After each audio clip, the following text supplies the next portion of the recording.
Sangat jauh beza dia tuan-puan. Tak macam dulu. Dulu, kalau kita fikir mudahnya nak buat ads, ya betul, sekarang lagi mudah. Tapi nak dapat leads yang leads kita tu makin murah. Contoh, macam mana tuan-puan nak dapat kos per lead bawah RM5? Macam mana tuan-puan dapat kos per lead bawah RM2? Sekarang susah tak macam dulu tuan-puan. Kalau dulu tuan-puan tengok, tuan-puan boleh setting ads menggunakan objektif traffic. Sekarang, traffic susah nak buat. Sebab apa? Sebab sekarang tuan-puan kena pakai objektif yang boleh ada button WhatsApp. Button WhatsApp tu sebenarnya yang boleh mendapatkan leads kat tuan-puan dengan banyak sebenarnya. Jadi, apa objektif yang tuan-puan boleh pakai sekarang? Antaranya yang tuan-puan boleh pakai adalah engagement. Traffic boleh tapi engagement much more better.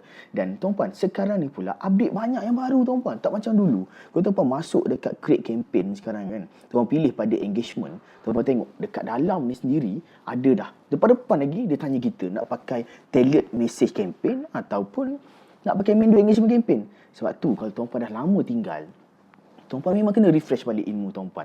Lepas tu dekat campaign level tuan-puan nampak ni. Kat sini dia ada button share up to 20% of your budget with other asset. Alamak.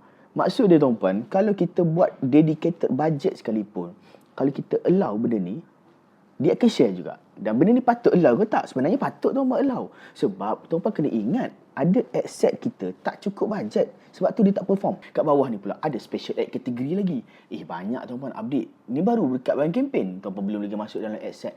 Dekat asset ni tuan-puan, dekat sini, bid strategy pun dah berubah tuan-puan. Kalau kita tengok, dia ada bid strategy jenis highest volume dengan bid cap. Bid cap ni, kalau tuan-puan orang lama memang tuan-puan dah tahu dah guna macam mana kan.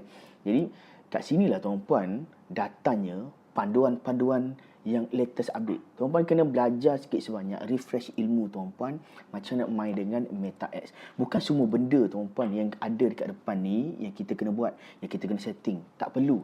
Tapi saya nak tuan-puan tahu, ada update terbaru yang tuan-puan memang kena pakai. Kalau tak, tuan-puan rugi tak pakai. Kalau tengok dekat bahagian ad level ni tuan-puan, dekat sini tuan-puan, ada bahagian ad kreatif kat sini tuan-puan yang tuan-puan boleh buat ads secara auto.